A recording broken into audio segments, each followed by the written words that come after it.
Area சொல்றீங்கன்னா சின்ன ஒரு சார் நம்மளுடைய சப்ஜெக்ட் வெஞ்சரைசிங் மேனேஜ்மெண்ட் நீங்க சொன்னீங்க. இதுல மார்க்கெட்டிங்ல பெரிய ஏரியா வருது சார். அத ஃபர்ஸ்ட் யூனிட்ல ஓவராலா பார்ப்போம். இப்போ அதுல இருந்து ஸ்பிளிட் ஆகி செகண்ட் யூனிட்ல ரீட்டைல் மட்டும் நம்ம படிப்போம். ஓகேவா? ரீட்டைல் அப்படிங்கிறது பாசிட்டிவ் நெகட்டிவ் எல்லாமே பார்த்தோம் இல்லையா? அத பத்தி மட்டும் எழுதுங்க. ரீட்டைல்ங்கிறது ரொம்ப ஸ்மால் ஏரியாவா சரியா? தேர்ட் யூனிட் அதுல அவ்வளவு நிறைய விஷயங்கள் இல்ல.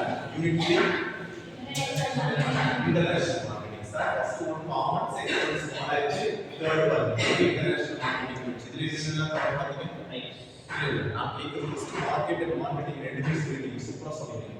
இப்போ மார்க்கெட்டிங்ல இன்டர்நேஷனல் மார்க்கெட்டிங் அப்படின்னு போயிடுச்சு, வெளியே போயிடுச்சு, ஏரியா வந்து பிராட் வெளியே ஏரியா போயிடுச்சு. ஸோ இன்டர்நேஷனல் மார்க்கெட்டிங்ல என்னென்னலாம் பாத்தீங்க, என்னென்னலாம் வந்து ஃபேஸ் பண்ண சொன்னாலும் அந்த சிச்சுவேஷன்லாம் வந்துச்சு.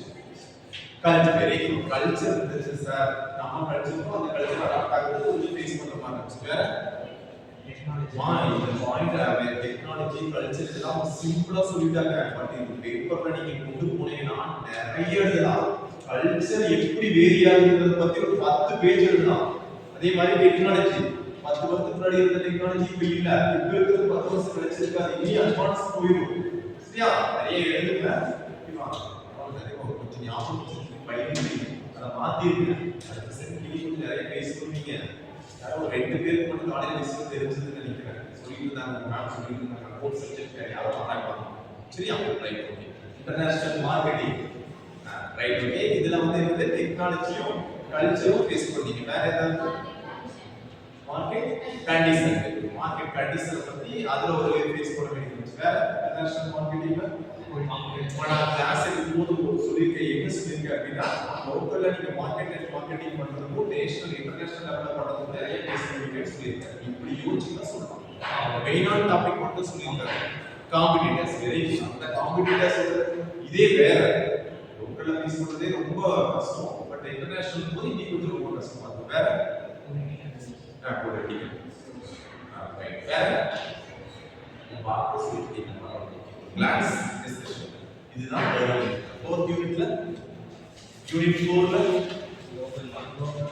Global markets. International marketing global marketing என்ன டிஃபரன்ஸ் தெளிவா பார்ப்போம். இன்டர்நேஷனல் அது மார்க்கெட்டிங், இது குளோபல் மார்க்கெட்ஸ். ரெண்டுக்குள்ள டிஃபரன்ஸ் இருக்கு. மார்க்கெட்டிங் இன்டர்நேஷனல் இருக்குது. இன்டர்நேஷனல்னா பர்టిక్యులரா ஏதாவது ஒரு ஏரியா. ஆனா குளோபல் அப்படிங்கிறது global markets. இதுல என்னெல்லாம் ஃபேஸ் பண்ணீங்க, பாசிட்டிவ் அண்ட் நெகட்டிவ் சைட்ஸ் சொல்லுங்க. global markets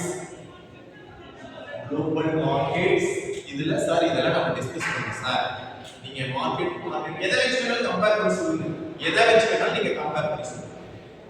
global markets புரியுறீங்க பத்தியா? சொல்லுங்க ஈஸியா அதுதான் நீங்க சொல்றது இல்ல சார். ஃபுல்லா வேர்ல்ட் ஃபுல்லா சார் சொல்றீங்க. அப்ப நம்ம எவ்வளவு ஃபேஸ் பண்ண வேண்டியது வரும்ன்றது சொல்லுங்க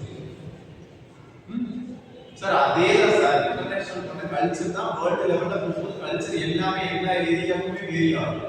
ஓகேவா? இதை ஃபேஸ் பண்றோம் அப்படின்னா சொல்றது எல்லாமே நம்ம டிஸ்கஸ் பண்றது எல்லாமே நெகட்டிவாவே இருக்கு. பரவாயில்ல போது. பட் பாயிண்ட்ஸ் ஏதாவது சொல்லி நீங்க டிஸ்கஸ் பண்ணிட்டு ஒரு ஐடியா கல்ச்சர் வந்து வேற காம்படிட்டர்ஸ் கண்டிப்பா வந்து நிறைய பேர் வந்து காமிச்சுடா. வேற பிராண்ட்